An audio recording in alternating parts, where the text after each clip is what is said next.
Wilujeng tepang dangu serang acara matuh dongeng enteng pangbebrahmana. Mang Jaya sapara kanca bade neraskeun dongeng kamari namatkeun barawargi. Maksud neraskeun hanca kitu. Hanca dongeng arita carios naon carios enggal ieu Mang Jaya ayeuna bade ngahanca carios enggal. Judulna si Gombrang. Waduh, Gombrang kitu. Orang itu ngagolomrang dia. Tos ngagam, pasti cerita anu nya memang tos kajudinya para mitra. Di mana judulna model kieu tos anu caritana. Mangga ieu dongeng karangan nyaeta Dede Rukmana KS. Judulna si Gombrang. Atuh para wargi sadaya ieu dongeng etang-etang hiburan pangbebrahmana. Nyangakeun kasugeri kaum dangu carios nyambung judulna si Gombrang karangan Dede Rukmana KS dina bagian kahiji.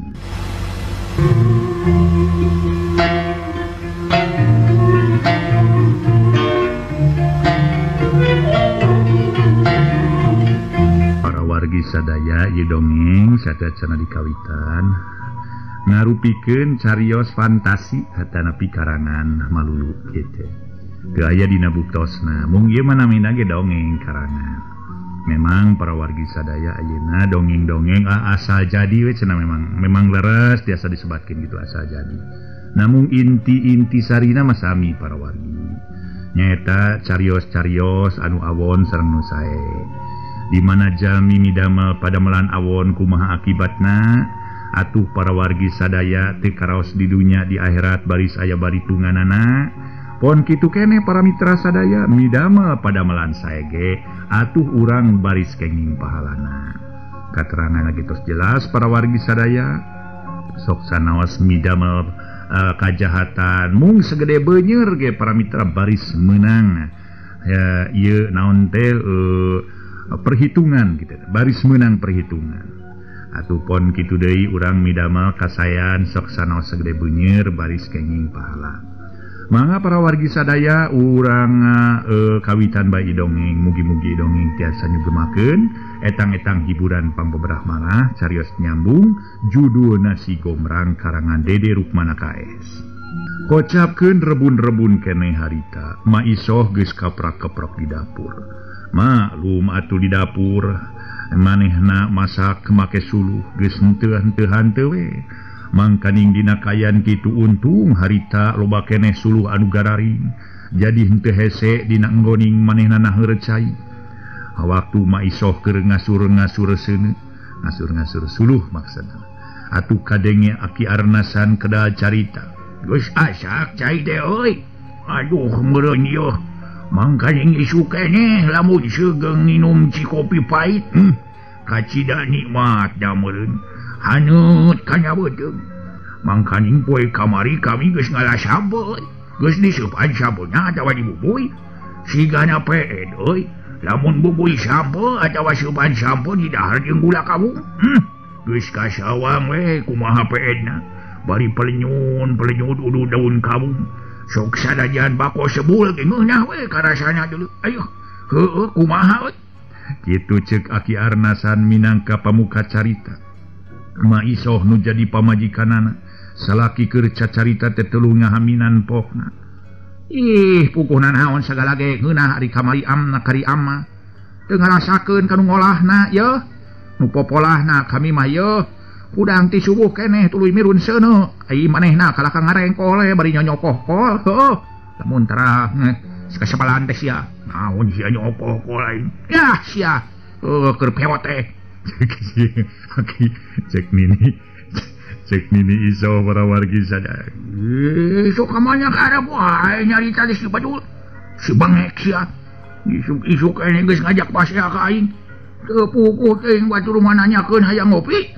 Yeuh kala ka urusan lain-lain. Dasar si bangek sia. Si otak teh. Jeung ka mana ari si Sujang euy? Nah geus indit ka kepon.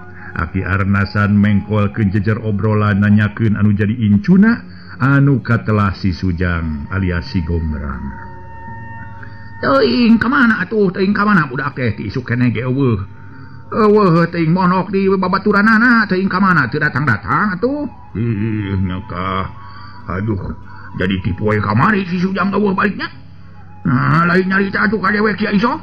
Bo Kemana Cina budaknya? Aduh, tapi percaya kita ngajanya si Gomrang budak beda jeung nu sejen. Si Gomrang mi bana aya buleuwihna ti nu sejen, aya onyoina ti nu sejen si Gomrang. Da eta atuh ya heuh. Bancet nu keur ngadaplok dina galeng sawah ge ku si Gomrang mah tuluy ditewak sarta dikepret nepi ka pejet. Nah, keur naon mah diukur ka bancet. Hah, nu teu tuah teu dosa bancet mah ku saraya ge di kepret mah nya pejet atuh. Moal aya pangaruhna nanaon jeung moal aya hasilna keur umum.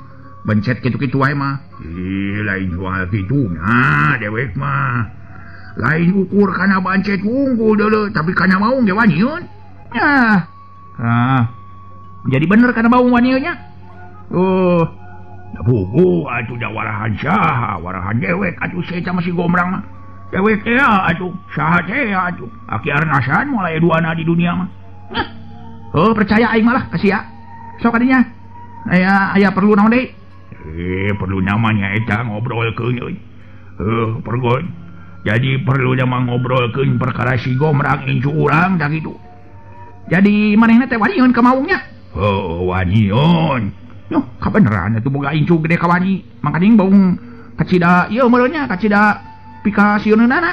Nya puguh atuh ngaranna ge maung lain bohong atuh lamun hunduna geus rangeteng pan soak ka urang teh. Dina sakali ngrekeb eta kukuna anu sareukeut sugan mah matak sawak atuh. Pokona mah sawak we ku maung mah. Tak kitu. Tapi si Ujang mah ayo pokona mah. Jadi naon teh dina ngoning tarung teh luar biasa tarungna. Jadi kungsi tarung gitu si Gomrang jeung maung teh. Dibejakeun tarung. Waktu harita maung rangeteng tuluy rek ngagabrung ka si Sujang. Si Sujang ngelid dari teh cekok ditengeul ku si Sujang. Ngan teukeuna barang geus kituna beut atuh kabur harita keneh. Saha nu kabur? Nu kabur nama si Sujang gitu. Sieun. Si eta adol si hanas di Bandungan ku aing. Sugan kabawa cungur aing mah. Maisoh kuraweud baeud bet asa tugenah dibobodok ku salakina. Keur waktu parerea omong antara Maisoh jeung Aki Arnasan celengkeung ti luar, sada sora budak ngagegero. Ki rek ka kebon teh Ki. Ayo atuh. Ulah nyang koyot wae ngeukupan sini ni peot. Anggur urang ieu singkil ka kebon. Mara urang bisa ngadar cau amon. Aki Arnasan memeh ngajawab pok tumanya. Saha di luar? Eta saha di jero? Saha maneh pok jawab? Sasarak Aki geus pikun mah nya. Kau uing tu apa Ki? Ieu teh uing si Gomrang teh incu Aki. Pokona mah moal aya duana. Sok incu Aki Arnasik. Nu tara ngosok da Aki, sabab dicare ku Aki. Aki ge tara kokosok lamun mandi. Mending aja di akina. Si badul si aduh. Si Sujang ulah ngomong kitu sae aku batul si. Majalkeun heueuh we aing tara mandi. Mani mau sok ngan tara ieu tara ngarulu. Ku dewek teu keur diupat natas di mana euy. Meni ka karap pangih wayah ieu. Meni kawa pokona mah kami teh non teh tas ieu aya perlu. Tas di mana? Maneh teh tas di mana? Tas di mana oge maneh teh Ujang? Maisoh oge harita nanya. Monok isi uhil ini oge Ki. Geus asak cai ini belum sampe teh kumaha? Geus asak ge belum sampuna. Dilunggulah kabungna sekalian nih. Si Gomrang langsung nanyakeun belum sampe ka beukina. Kaporotan sia belum sampe mah geus dihengoy sia ku Aki sia deuleu. Nepi ka beak neueuh kaingetan ai mangih belum sampe teh dihengoy kabeh. Dasar Aki sia mah eta rampus. Ulah sok kitu ngomong majarkeun heueuh we Aki rampus. Da belum sampe sakitu mah tuh kagoknya kapaksa we ku Aki jadi perenan. Saki mah terang agehan ka uing. Madaek geura aing mun diajak ka Rasulullah uing mah. Kenaon cara diagehan beubeui sampu mah. Si Gomrang harita teh para mitra ngarasahan nyelu pedah teu diagehan beubeui sampu. Hampura euy poho rarasaan teh euy. Aduh eueuh hideep rarasaan teh da tuda kagok beubeui sampu teh. Dari ku Aki teh ke urang ngalah deui lah. Sok aya keneh ngabubuy deui we. Ngolo ngarayu. Tara-tara nyebut hideep ayeuna mah nyebut hideep ka uing. Moal hujan angin tungan biasa sia jeung Sujang. Eta meureun peda uing sieun teu daek dibawa ka kebon. maka Allah uing ki juga kedua ke kebun mah sorangan uing mau bantuan ulah sok pudung kitu kasep keun ke ku akhir rek dipangkubuikeun sampe atawa engke dipangalakeun manuk sugana aya manuk kikiran urang ala keur hidupnya mun aya manuk dikukur ke sakalian keuh namun eta mun keur nu sejenna mah eta we lah mun aya mah urang naon teh ngala manuk nu rada gede keur canggih gar nyeta keur urang pasak ke urang dahar babarengan jeung ujangnya sok ayeuna mah geura dahar saaya-aya wae ke urang ka kebon cek Aki Arnasan ngupahan ka si Gombrang atuh si Gombrang tuluy dahar meuni nyelebek siga nu nikmatenaker panon poe beuki nae kaluhur mangsa eta Aki Arnasan jeung si Gombrang geus araya di kebon harita teh keur macul we sedengkeun si Gombrang nama teu temong teuing keur ka mana wetaneun kebon Aki Arnasan di eta tempat aya paranti moro sasatoan samalah poe eta oge ka eta tempat aya pamoroan teh aya saurang budak lalaki nu umur sarua jeung si Gombrang keur moro si horeng eta budak lalaki teh nu boga eta tempat nu dijadikeun tempat moro teh eta budak lalaki ngaranna Ranu keur ngudag-ngudag hayam leuweung tapi nyaeta dasar linghas jeung rancingeus hayam leuweung teh atuh atawa kasintu teh atawa cangeh gar estuning geus sababaraha kali ditewak ku si Ranu eta hayam teh anger we teu beunang gelo si hayam kedua teh nyiksa ka aing keun sia moal kumaha deui tanagana peak pas diudag sia ku aing mah ceuk si Ranu bari terus ngudag eta hayam leuweung hesang geus ngoprot sakujur awak tapi tetela tur sidik hayam teh siga nu ngaheureuyan ka si Ranu akhirna si Ranu beak ka sabaranana ye sugan kudu ditengor sia ku aing cek si Ranu bari kop nyokot batu belor eta batu dibaledogkeun ka hayam tapi nyaeta hayam lir anu bisa silat atuh batu teh batan kenakan awakna kalah harita ditampanan ku pamatukna atuh puguh si Ranu gogodeg malah hatena ge mimiti kaancikan rasa sieun hebat ieu Prawitra aya we sigana dasar dongengnya batu ditir tarima ku pamatukna atuh nepi ka ancur cenah kitu cek ujaring carios sakumaha nu kauninga para wargi si Ranu nyokot batu beluar batu dibaledogkeun ka hayam tapi nyaeta atuh hayam lir adu bisa silat batu teh batan keuna kana awak kalah ditampanan ku pamatukna puguh si Ranu gogodeg samalah hatena mimiti kaancikan rasa sieun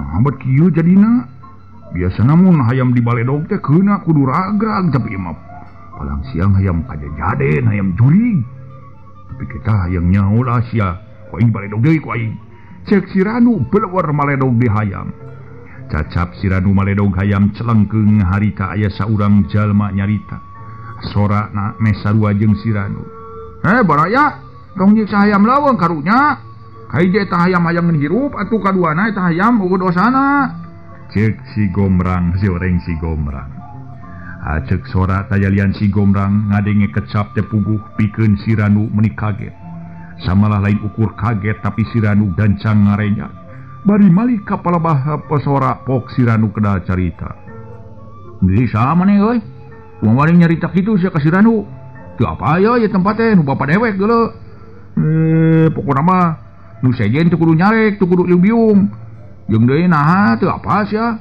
sari si Ranu ya si Ranu teh anak saurang jalma anu kakoncara kajagoanana euy pokona mah lah geus terkenal pokona mah jelema hebat sia nah maneh saha sia maneh teh sieun we cek si Ranu muncereng ka si Gombrang teu ieu ngarasa gimir teu ieu ngarasa sieun ku kecap-kecap si Ranu kitu pok kenempas uing mah lain nanyakeun soal bapa sia tapi uing mah nyarek sia ulah sok nyiksa sasatoan karunya sabab sato ge sarua yang hirup deuleu setan sia kalau ngaco ngahina ka aing sia ieu kebon dewek sia tempat bapa dewek deuleu maneh tong pipiluan sia awas sia hayang dikieu ku aing si Ranu awahing ku geus teu kuat nahan nafsu manehna hiuk si Ranu ngaheumbatkeun peureup maksud rek meupeuh si Gombrang tapi si Gombrang memang lain ukur omong bari jeung kosong barang si Ranu mepeuhkeun peureup rikat ditewak ku ramoleungeun si Gombrang terus diparieskeun puguh si Ranu muri lesot ke setan aduh cek si Ranu ku ing lesotkeun tapi kudu janji heula sia ka hiji jam dina kieu. Wah sakali-kali deui ngaganggu sasatoan waya di tempat. Kumaha sanggup? Cek si Ranu kapaksa sang manehna nyanggupan sabab sieun pokda carita. Kuring-kuring janji morek ngaganggu sasatoan di dieu. Ngan maneh kudu ingat euy, ieu lain kebon maneh tapi kebon bapak dewek. Dewek teh suka diganggu ku jalma nu lain hakna deuleu. Cek si Ranu.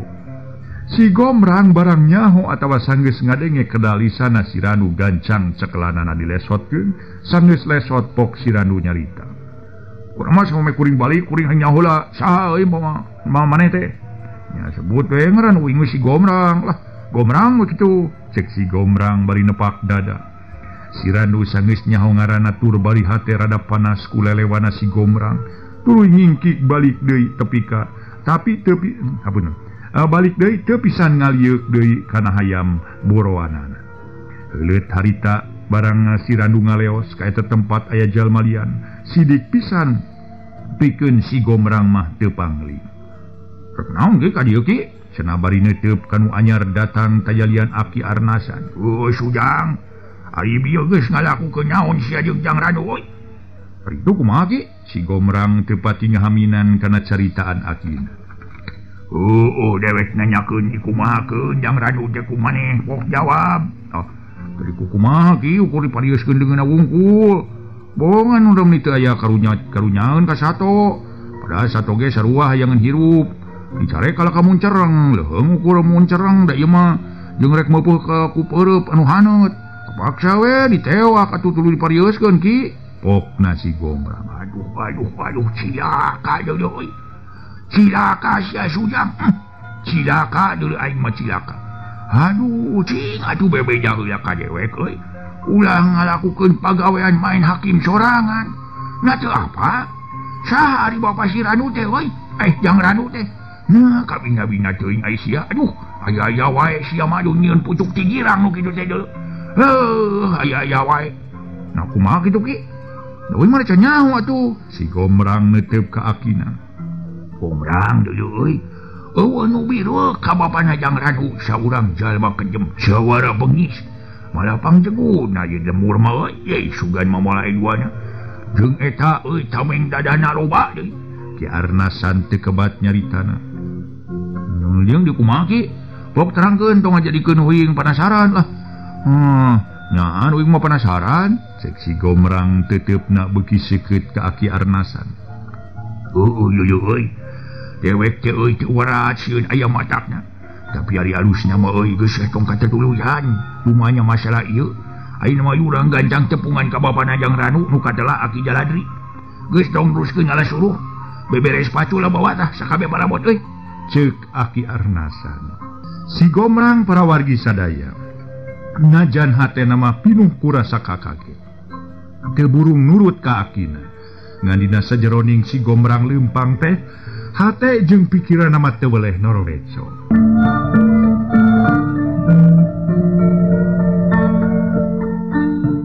Para wargi kaumdang, si Gomrang najan hatena dipinuhan ku rasa kaget, teu burung nurut ka Akina. Ngandina sajeroning si Gomrang leumpang teh hate jeung pikiranna mah teu weleh nororeco. Naon sabenerna nya mun jiga nu sieun ku si Aki teh ku Aki Jaladri. Jeung ku hal eta pirawing peda nyarek meledog hayam na make jeung sieun diamok. Wangke we aing menyaan heran ye. Sigana aya Rusia ye. Antara pokona mah nu aya patula patalina jeung Aki Jaladri. Teh puring hayang nyaho Rusiana naon ye. Heran ye aing teh pikeun ku mangke kita. Ceuk hate si Gomrang tuluy ngicilik nutulkeun lengkah nu jadi Akina. Kira wanci harita geus nyedak ka mangsa sore, Aki Arnasan jeung si Gomrang geus tepi ka lemurna. Samalah geus anyog ka imahna, sadatangna Aki Arnasan tuluy cacarita ka Ma Iso. Aduh euy tiwas euy urang deuleu euy. Iwas euy manehnya. Nasib urang kudu ngalaman kajadian kieu ye. Aduh aing mah cenah bari gek diuk setengah nyarane kana bilik bari jeung rumahu. Kunaon tiwas kunaon sok tara puguh-puguh sagala rupa teh. Kau caritakeun ti awal nepi ka akhir. Sok caritakeun masing ieu masing jentre. Naon tiwas teh teu puguh-puguh bojo-bojo tiwas we. Manggih naon? Manggih ka nyeri, manggih ka peurih, atawa manggih ka cilakaan? si Sujang aduh aing manyan si Sujang dulu nu jadi masalah teh kunaon si Sujang teh kapancong ku picurang atau kunaon kaarit gitu kan urang nyokot kompresna teu naon atuh atawa naon di seureut engang kumaha cing sok caritakeun bisi aya naon-naon teh ulah jo tiwas teu bubugu kunaon si Sujang teh kunaon Ma Isoh terus cengkat reknya dia kencaihan. Aduh mangke heula atuh sia dulu. Sok dara di Wanungan nepi ka jucungna dulu dengekeun ku sia dulu. Saking gembira sia. Ciga hihit teh heuk dengekeun. Canang geus sanaon sia mah nempas wae aing rek ngomong teh. Yo jelas yo dengekeun ku sia dulu. Kieu. Si Sujang teh paseha jeung Jang Ranu anak Aki Jaladri. Sama lamureun sia ge nyaho nepi ka poe ieu urang masih kene kaancikan Bang Balu ku Aki Jaladri. Samalah hiji kajadian anu moal lipur nepi ka tutup umur euy. Kari-kari ayeuna aya pasualan. Nyaeta si Sujang jeung Jang Ranu, beuh. Moal teu ngajorak deui mun seug dewek murah keneh tur boga ilmu silat. Meureun kanyerian hate nu jadi incu teh dipangmaleskeun nu jadi anak teh. Tapi da nasib urang kaayaan kieu. Kudu ngalawan Aki Jaladri masaruba we jeung peut ngeundeuk-ngeundeuk pasir. Peut ngeundeuk-ngeundeuk pasir jog-jog neureuh buah loak cecenet maneh kiara. Sarua jeung Ban Ponteng ngalawan kadua tuh. Ngalawan Aki Jaladri anu kacida hebatna. Pokona malah geus kakoncara kajana pria. Jago anu memang sudah lawan Aki Jaladri. Dina ngeuning sakali ngambek dia meningkat tereuwas atuh. Nepi ka murungkut pan urang teh. Nu matakal ieu nu ngajadikeun pusing keur lewek teh deuleu. Si Sujang kalakuanana nyieun hiji kajadian anu nimbulkeun masalah pikeun urang. Tah kitu nu matak oge euy, cek Aki Arnasan. Ulah tarik teuing atuh manehna sing si Sujang nganyieun. Puguh nurutkeun hate mah. Saha nu teu nyeri anak disiksa ku deungeun-deungeun nepi ka binasana. Ngan kahareupna sugan we atuh. Aya sih pitulung pikeun ngajait nasib anak urang. Tong tarik teuing ngomongna. Cek Ma Isoh beus cimata. Ras inget kana mangsa nu geus lawas kaliwat. Nyaeta baheula kungsi aya kajadian anakna nu katelah Ki Dempak riributan jeung Aki Jaladri. Nepi ka salah saurang jadi korbanna tub nepi ka binasana pisan mulih ka jati mulang ka asal. Nu matak jadi nyeri pikeun Ma Isoh katut Aki Arnasan. Nyaeta ku dibinasana harita teh Ki Dempak ku Aki Jaladri. Bari padahal antara Ki Dempak jeung Aki Jaladri eta teh masih keneh aya pakuat pakaitna. Lamun kudu panca kaki teh masih keneh aya bau-bau sindu. Samalah mun si Gomrang nyahoeun yen manehna anakna Ki Dempak, beuh bakal kumaha buah pijadieunana. Nganya eta Aki Arnasan pon Ma Isoh teu boleh nyibutan ka aya nu sabenerna. Bisi matak ngajadikeun mamala. Delila pok Aki Arnasan kedal carita. Isoh, omat euy maneh kudu nyebutan ieu lalangse euy. Lain teu inget kana dosa nganyeta bisi kajadian deui hiji hanu cara baheula. Maneh kudu tetep nyebutan yen si Gomrang lain anak Ki Dempak. Tapi si Gomrang incu timu kitu. Incu kukut. Samalah nepi ka mangsa kiwari si Gomrang tah nyahoeun saha bapa nu sabenerna. Jeung canyahoeun yen urang kasebut incu teges. Heueuh Aki teges jeung Nini teges. Antara urang ka manehna pan eta teh incu teges urang. Tapi manehna mah canyahoeun tak kitu nu matak oge. Urang kudu disimutan. Ulah nepi ka nyaho lantaran mun nyaho bakal nimbulkeun mamaha. Cek Aki Arnasan ngarenghap narik napas panjang. Nu dipikirkeun ku Aki Arnasan di mana ieu kajadian kanyahoan ku si Gomrang. Geus tangtu si Gomrang hayang males ka nyeri. Sedengkeun males ka nyeri ngalawan Aki Jaladri teh atuh lain pagawean meme sasarap. Lain pagawean enteng-enteng nu matak pikeun Aki Arnasan mah. Hal ieu teh disibutan bisi matak ngajadikeun mamala pikeun si Gomrangna sorangan. Heueuh mun ngingetkeun kana eta perkara mah yeuh. Urang kasebut saurang kolot teuet nyimbutan laku jahat nu diakibatkeun ku Aki Jaladri nu hawa ku teu tereuyeun. Nurutkeun hatena mah. Ieu hate mah hayang pok we nerangkeun hiji kajadian ka si Sujang. Yen si Sujang teh lain incu timu tapi incu teges anak Ki Dempak. Tapi nya eta sieun aya kajadian deuleu. Ulah wa ka dibejakeun manehna. Lain teu karunya tapi inget kana akibatna deuleu. Kahiji si Sujang can manding umur. da kana tang tuh munyahoeun yen bapana tiwas ku Aki Jaladri karena pasti si Sujang bakal ngayakeun balitungan sedang pan kiwari kanyahoan umur si Sujang can sawawa keneh heula sabar we lain teu karunya ngan urang kudu ya ngawayahnakeun kumaha kana kasabaran kitu cek Aki Arnasan. Kulantaran Ma Isoh ngadengi cenah si Sujang pasea jeung Jang Ranu atuh Ma Isoh tumanya. Lain pedah naon atuh hubet kejadian si Sujang pasea jeung Jang Ranu teh. Ai nurutkeun pangakuan si Sujang mah cenah manehna teh nyarek maledog ka sintu. Di leuweung heueuh hayam leuweung di tempat pamoroan Aki Jaladri. Sedengkeun maneh ge apal eta tempat lain milik Aki Jaladri tapi milik anak urang nyata Ki Dempak. Ari urang lain teu hayang bebela ka anak. Heuh atuh da naon atuh nili ke syariatna geus kolot kieu. Bakir ye ukur bati we ngurutan dada dewek teh. Da kumaha atuh memang ai nurutkeun silsilah mah eta teh tanah teh bogana Ki Dempak anak urang. Kitu meunang meuli cenah tinu sedet. Tak geus kitu direbut ku Aki Jaladri, tak ieu nu jadi masalahna teh. Aya-ayeunya kajadianna teh nyaeta Jang Ranu teh keur moro ka sintu. Harita teh dicarek ku anakku incu urang anu katelasi gomrang. Tak ieu geus pasti Jang Ranu bebeja kanu jadi bapana. Da eta mah budak eta mah kabisana ge kitu ngan saukur ngadoni. Wah meureun bebeja anu lain-lain. Padahal mah ukur ngomongna sanu panimulkeun masalah pan ieu teh. Geus teh loba teuingnya ieu atuh mah. Loba teuing lamunan manehna ieu ai geus kitu mah. Ayeuna mah urang mikir kudu kumaha carana. Kudu mapes hate Aki Jaladri, da jelas Aki Jaladri bakal ngajorag ka imah urang meureun. Cing kumaha carana kira-kirana urang nyangan akal jeung tareka. Nu penting mah Aki Jaladri geus pokona mah mun datang ka dieu kumaha carana. Beres lah kitu tah.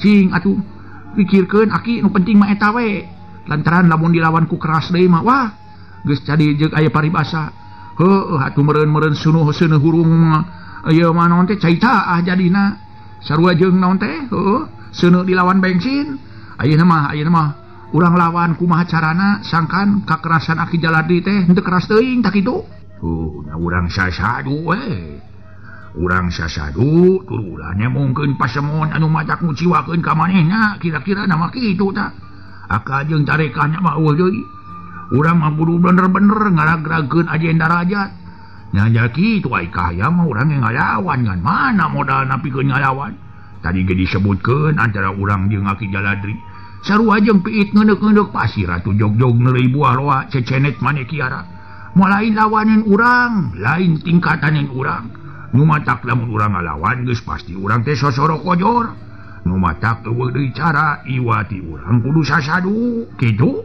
cek Aki Arnasan. Atuh geus kitu mah para mitra Aki Arnasan tuluy cengkat pon kitu mah Isoh ge sarua saterusna duanana pada muru kacai maksudna marek babras kaayaan di luar estu sepi jempling harita teh hari peuting dina kaayaan memang jempling malah manuk kaayaan cihcir di sarada jeung sajabana dipapaes ku cihcir atuh para wargi jeung bangsa gaang di sada malah caturkeun peuting harita di hiji imah nu gede turoweg di jero rokangan tembong saurang jalma pangawakan jangkung gede simbar dadak beungeut berengud pantes pisan mun disebut dedengkot kahot da memang disebut dedengkot ari sabab di lemur eta mah moal aya nu teu wawuh ka saurang jalma nu katelah Aki Jaladri. Sanes kolot Aki teh ngan sebut Ki Jaladri teh nami para mitra Ki Jaladri namina. Ari Ki Jaladri teh sabenerna mah dulur keneh jeung Ki Arnasan teh deukeut dulurna teh. Lamun panca kaki Aki Arnasan Ki Jaladri teh boga sifat anak nyaeta sebut alo teh. Jadi hubungan antara Ki Jaladri jeung Ki Dempak teh kapi adi.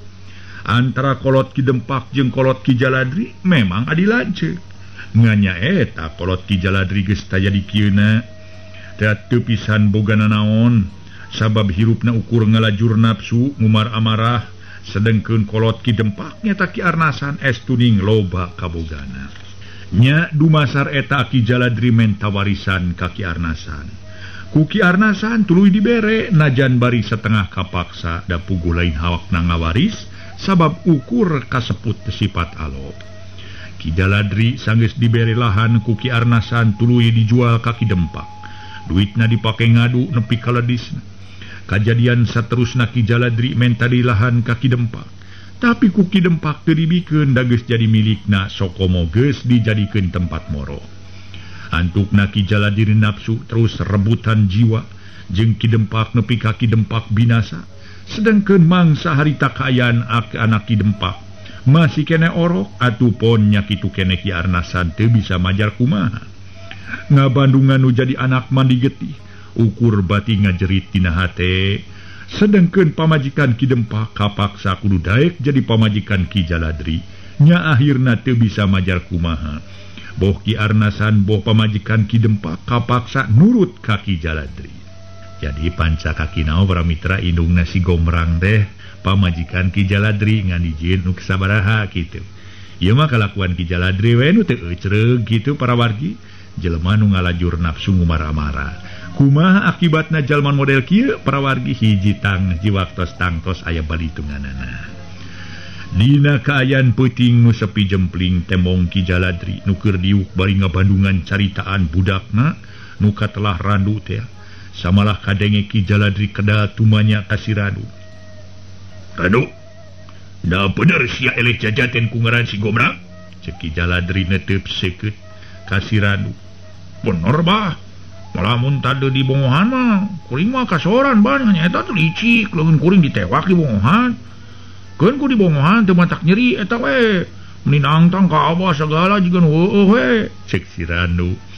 Mimiti nyieun pitapak ka Ki Jaladri sangkan kaluar nafsu jeung amarahna budal.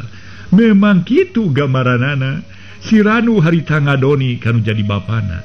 Nyebutkeun yen cenah si Gomrang teh anu buktosna ayeuna digamarkeun disebutkeun si Gomrang make nangtang ka bapana nu katelah Ki Jaladri. Kumaha hal ieu akibatna ka Ki Jaladri? Pikeun Ki Jaladri anu memang percaya kanu jadi anak. Hatu harita ge ngagugu kasing sakur kana carita anu jadi anak. Percaya sagemblengna kana caritaan anu jadi anak anu ngadoni. Langsung we tuluy nyarita. Baik. Dedengian si Gomrang wani nangtang kalodaya.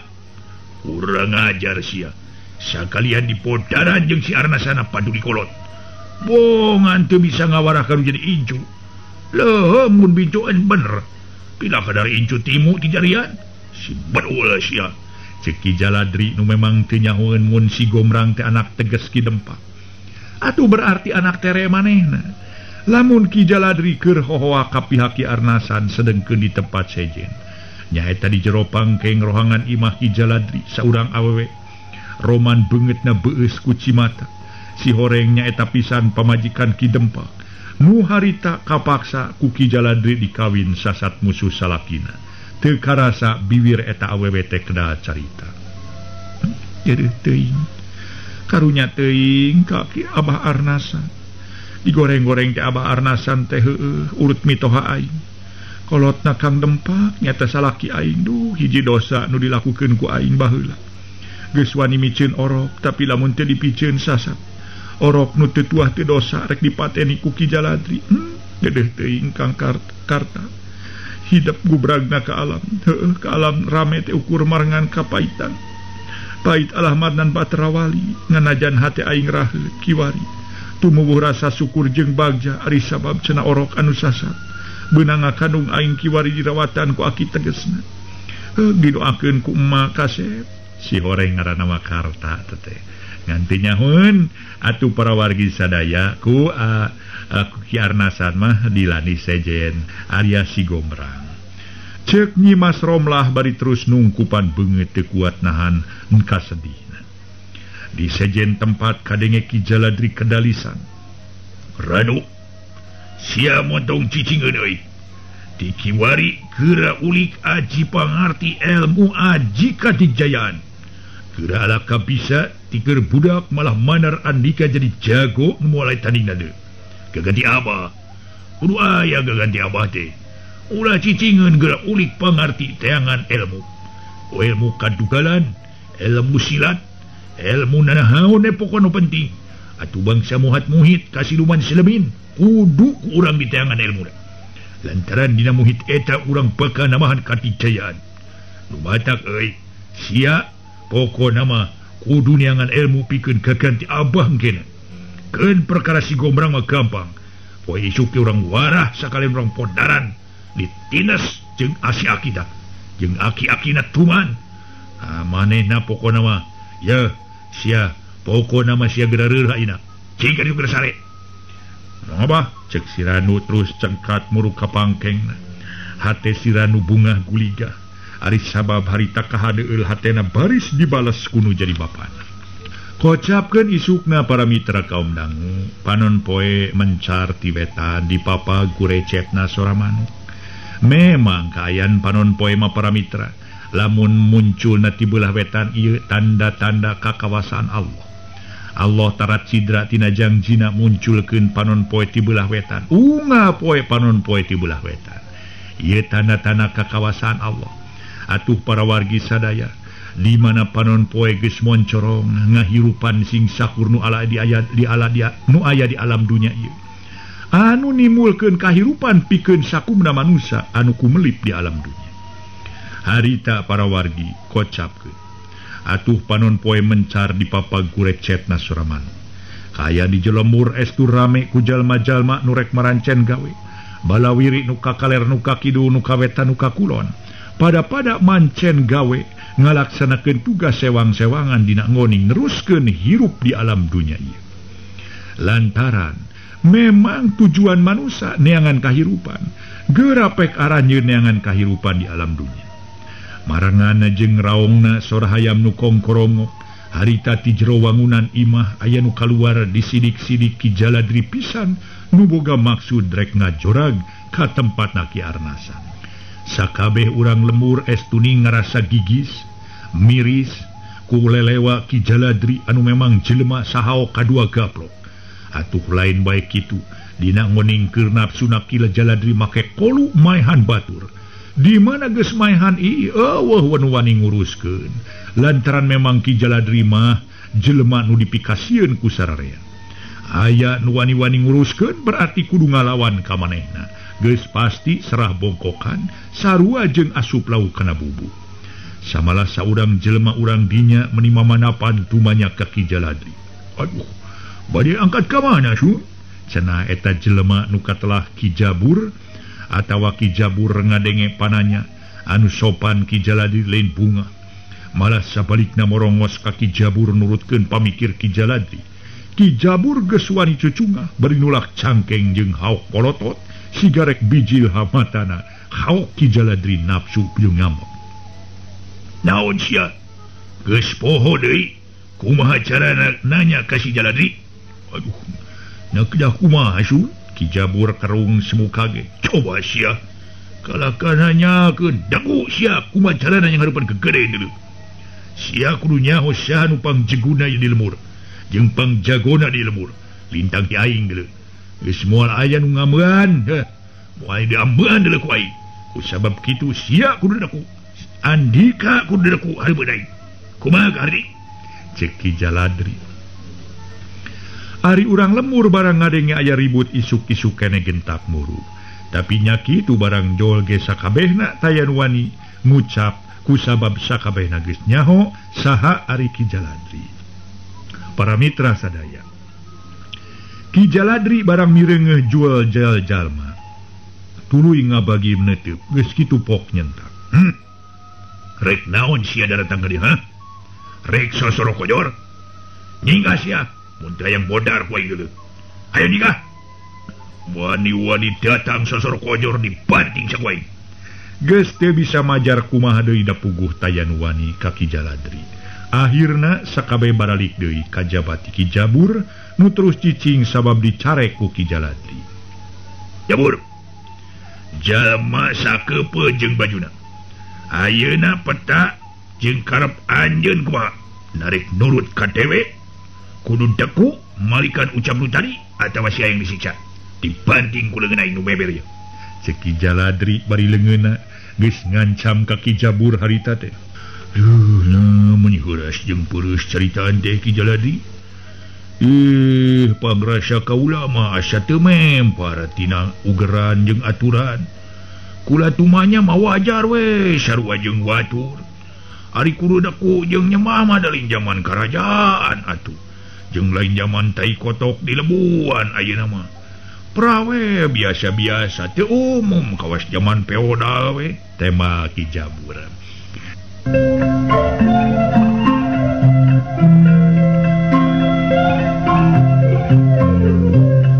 Para wargi anu mulia, kumaha atuh ketakna Ki Jaladri harita asa dilawan ku Ki Jabur. Memang Ki Jabur nyarita mah bener, memang kudu kitu ayeuna mah geus lain zamana, lain zaman feodal deui, lain zaman kerajaan di mana hiji somah meuni kudu para mitra nyemah-nyemah kanu jadi pimpinanana atawa kudu bakal gegeden di dinya.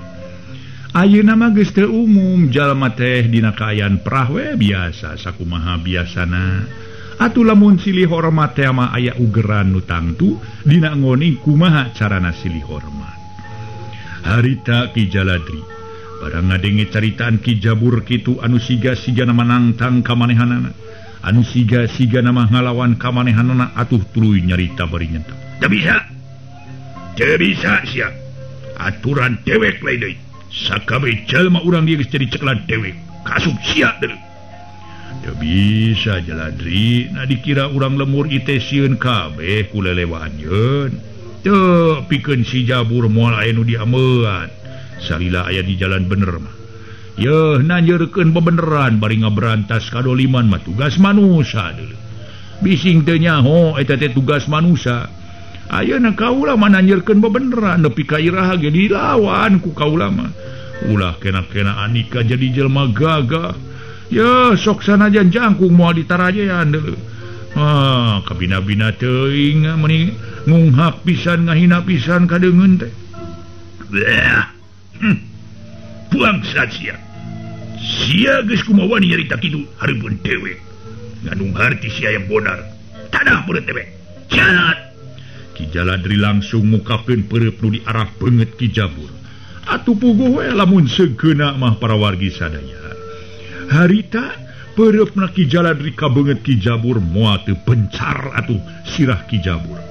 Sedengkeun peureub Ki Jaladri teh bejana cenah aya kana 100 katina beratna.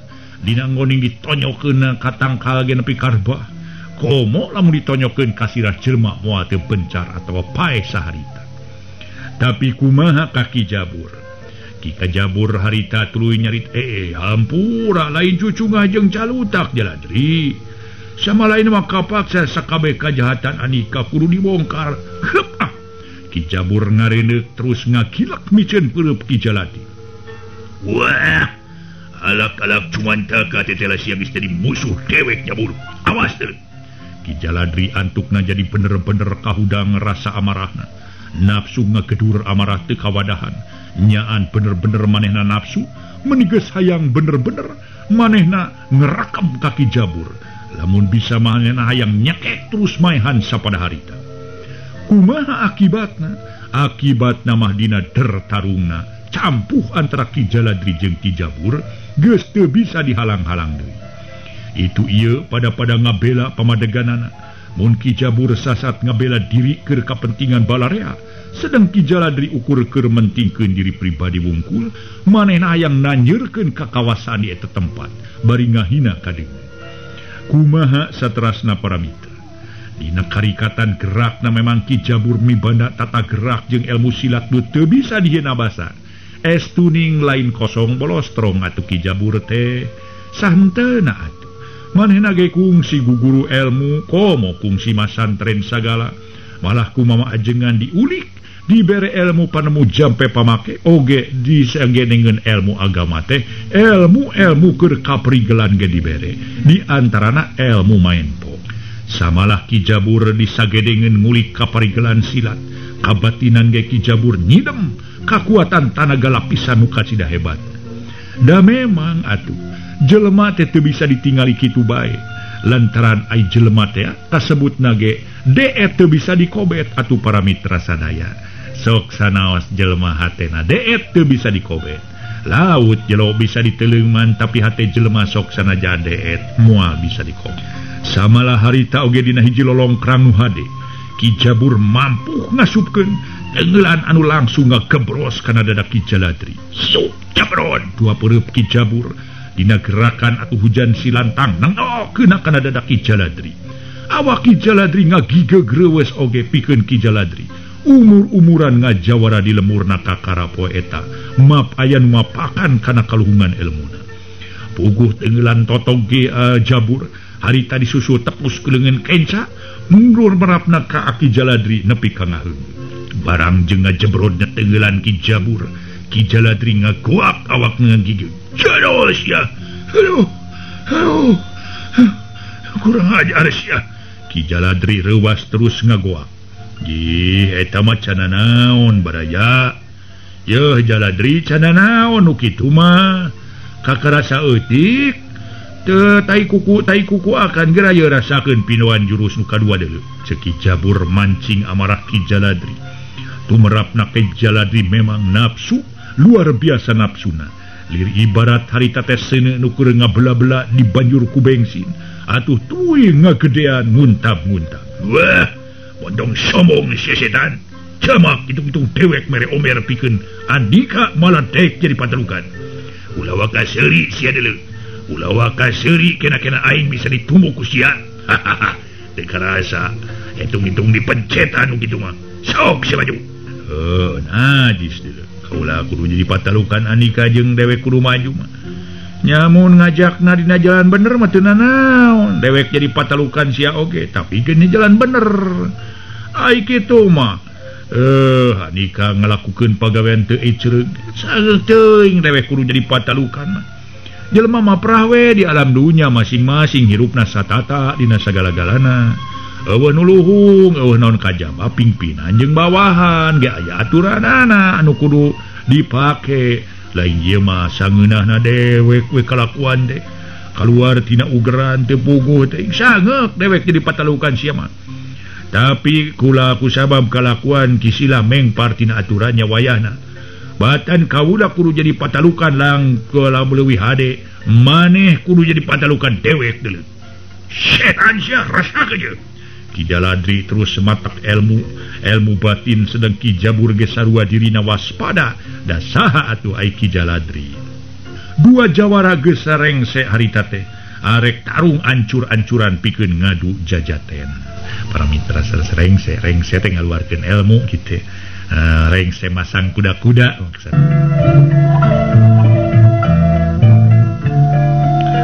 Harita dua jawara sigan rek bebeakan dina ngoning ngadukeun jiwa sigan rek ancur-ancuran. Heuleut sababaraha menit dua jirim ting pelesat antukna teu bisa disingkahan deui dua awak ting cadameron bantro kakuatan dina ilmu batin. Dua dampaleungeun Ki Jabur ngepang puh ceulik Ki Jaladri sedang Ki Jabur oge teu leupas tina mamalati Ki Jaladri. Tak Ki Jabur keun akut tenggelan ti Ki Jaladri dina jurus tumpur ludas nu dihijikeun jeung jurus tenggel ujungan. Kumaha akibatna para mitra eta jurus tumpur ludas jeung tenggel ujungan. Senengkeun jurus eta akibatna memang hebat. Mun Ki Jabur awakna nepi ka ngarempeyak sedengkeun Ki Jaladri awakna ngajengkang ka tukang tetempoan harita ranyai kararoneng. Jabur, poe sia geus jadi musuh kula. Tur poe sia masih kena bisa hirup, tapi daguan mangsa bakal datang deuleu. Siapakah modar poe? Ceuk Ki Jaladri ngomong kituna teh bari terus ngejat. Karasa dua puhu ceulina meni asa torek harita dikeprak teh atuh ku Ki Jabur. Sadengkeun Ki Jabur teu pisan ngajawab tak asa semplak. Ki Jabur maksakeun hudang tapi nyaeta kusabab rongkahna.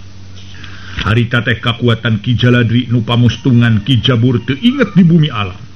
Mirengeuh kaayaan Ki Jabur kitu sakabeh urang lemur dukuh gentak muru ka Ki Jabur. Aduh, kakara poe ieu teh mong aya jalma dua di Ki Jaladri. Da memang atuh kudu geus mangsana dicegah petapulah Ki Jaladri kitu teh ngarugikeun ka urang lemur. Harita ceuk Ki Odeng nyaeta bapa nasi Uhil sobat nasi Gomra. Tuh nya sakige kawani dibandingkeun jeung urang mah. Usuk parayang boga tempat we urang baran euy. Ayo atuh. Andukna awak Ki Jabur nu geus kapiuhan tuluy dipayang ku Ki Odeng jeung Ki Rastam. Keur waktu harita Ki Odeng jeung Ki Rastam manggul awak Kijabur tibe hareup aya saurang jalma lalaki nuju ka jajalaneun anu keur disorang ku Ki Odeng.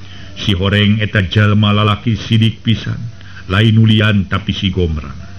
Mang Odeng, saanu dipanggul temang? Jeung kunaon bet dipanggul deui? Nah juga Kijabur, cenah ceuk si Gombrang reuwas.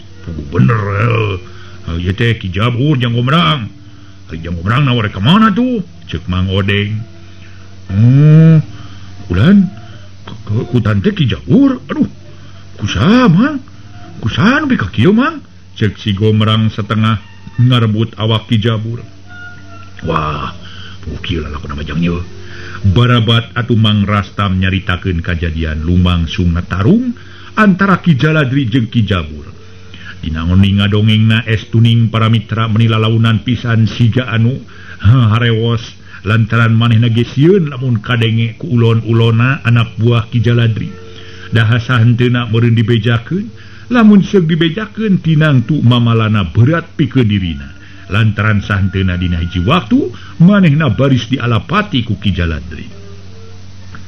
Atuh para wargi sadaya, barang barabat Mang Rastam nyaritakeun kajadianana tarung antara Ki Jaladri jeung Kijabur. Sanggeus tamat cacarita pok Mang Rastam mungkas obrolanana. Tak kitu jang ngalakona teh. Jadi Kijabur teh bantrok kakuatan jeung pihakna Ki Jaladri. Kutan Ki Jaladri gelut jeung Kijabur. Aduh, karunya teuing Kijabur ayeuna mah kieu tumangnya. Keun ye Kijabur dibawa ku uing, mang duaan wayahna marulang deui we. Ngan ieu memang ye si Uhilnya ka si Uhil wayahna kudu datang ka imah uing kitu. Aya bada mikeun nu penting. Harita si Gombrang atuh sasahat ka Mang Odeng nyaeta ka bapana si Uhil. Sasahat sangkan si Uhil nepungan. Nyawa atuh kitu majang. Jawab nuduaan bari terus duanana marulang deui. Sanggeus masrahkeun heula Kijabur ka si Gombrang. Saditinggalkeunana ku Mang Rastam katut Ki Odeng, si Gombrang nyarita sorangan. Kurang ajar bawalak si Jaladri duh. Wah, waras ya, awas rasakeun sia. Cik si Gombrang para mitra bari terus muru ka imah Kijabur nu aya sisieun lembur duku. Poe tuluy nyarelek waktu tuluy lumaku marengan jeung muterna alam nu terus muter. Teu karasa beurang kaganti ku peuting poe atuh peuting kaganti ku beurang. Harita peti poe ka poe ti minggu ka minggu peuting nu jempling ukur di papaesan ku sasatoan jeung dicaangan ku rapangna bentang-bentang di barung ku sorotna bulan mun kabeneran keur bulan moncorong. Di tempat Ki Jaladri peuting eta Ki Jaladri henteu duaan tapi rempeg jeung anak buahna. Aya nu ngaran si Odong minangka jalma kapercayaan Ki Jaladri. Peuting eta hadir nohonan parentahna Ki Jaladri. Lantaran lamun disebut rapat teh mah harita teh gempungan nu disebut rapat pleno. Rapat pleno cenah para mitra. Terila kadenge Ki Jaladri muka carita. Tetepna seukeut ka sakabeh anak buahna di dinya. Hiji-hiji dipencerong, hiji-hiji ditingali, hiji-hiji ditaliti ku Ki Jaladri. Dina geuning mencerongna ka anak buah atuh kabeh ge nu wasa kudu adu teuteup jeung Ki Jaladri kabeh ngeluk tungkul. Anu harita memang Ki Jaladri penting cenah rek nyarita hiji masalah anu aya patula patalina jeung urusan dirina jeung anak buah.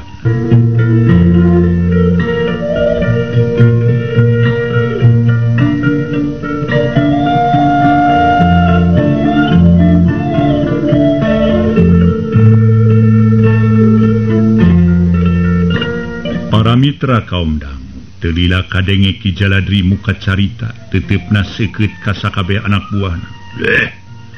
Sakabeh anak buah dewe, andita mangka kudu ngarti naon pangna diondang lain dina mangsana. Dewe kapaksa ngondang ilai kabeh ari sabab kapaksa. Kapaksa dewe rek minta tanaga bantuan ti sia ka asup anak dewe nu ngaran Siranu. Nu kiwari Siranu geus lain budak deui tapi geus dilapis ku ilmu kakuatan rongka. Ngan sacana ilain nyaho pangna dipanggil peuting ieu. Ceuk Ki Jaladri ngabagi paneuteub ka sakabeh nu aya di eta tempat. Si Odong terus kedal ucap, upami teu lepat salira mereyogikeun tenaga bantuan dumasar aya saurang jelema nu tos bantu cucunga ka salira nu teu payus di payunan ku salira kitu maksudna cek Ki Odong. Bener euy, bener pisan tetela Andika payus disebut wawakil kula Odong. Ayeuna kieu dewe krek meripati ka Arandika sakabeh peuting ieu keneh ontrog imasi arnasan terus datangan imasi jabur kabeh podaran ka asup si Gombrang nu kabeh pokona mah tong aya nu disesakeun kumaha si lain sanggup ngalaksanakeun pancen ti dewek jeung hampura euy caritan pokona mah dewek ieu lamun kurangna mata kaharti ku si lain lantaran dewek keur diguru ku neuseuh nafsu anu ngakedur lantaran nafsu dewek luar biasa lantaran kungsi dewek tarung jeung si Jabur. Cek Ki Jaladri bari netep ka Ki Odong memang antara tarungna jeung Ki Jabur geus aya kana belasna poe geus lila para mitra malah mungkin aya bulana tapi nafsuna Ki Jaladri teu leungit-leungit dina ngoning manehna marentah ka anak buahna hahaok teh lain bobodohan memang geus biasana kitu atuh. Lah percayakeun we ka si Odong moal nguyang tenaga peuting ieu keneh nu disebatkeun peuting ieu keneh teh baris ngalayang jiwana kabeh bah tenang we lah syukur euy mun kitu. Tah jiger ari dieu wayahna kudu beunang kala kabeh tong anu disesakeun podaran kabeh caremkeun kabeh hancurkeun kabeh mun tong anu disesakeun cek Ki Jaladri. Atuh geus kitu mah pihak anak buah Ki Jaladri nu dipingpin ku Ki Odong kebat ngajugjug ka lembur anu pangheulana ngadatangan imah Ki Arnasan. Sedengkeun Ki Jaladri sanggeus ditaringalkeun ku anak buahna kebat Ki Jaladri nuju ka pangkeng Mas Romlah. Nyi Mas Romlah sadatangna teh ret Ki Jaladri ka Nyi Mas Romlah nu keur diuk bari ngalamun. Baku siai geus saluman lamun teh mikiran naon mikiran geus modar. Oh balik deui si Dembak Badu jadi cacing aja ge. Ayeuna mah kieu we Nyi Mas Romlah ti poe isuk urang kudu pindah tempat euy. Sabab naon kiwari mimiti biji jelema-jelema nu ngakalakeun ka pihak urang. Ku ayeuna tarung jeung pihak Ki Jabur yen nimulkeun hiji masalah nu matak ni urang pindah ka tempat sejen, urang nyieun tempat anyar, urang nyieun paguron anyar di dinya. Urang ngawangun kekuatan. Harita cek Ki Jaladri. Waktosna sep.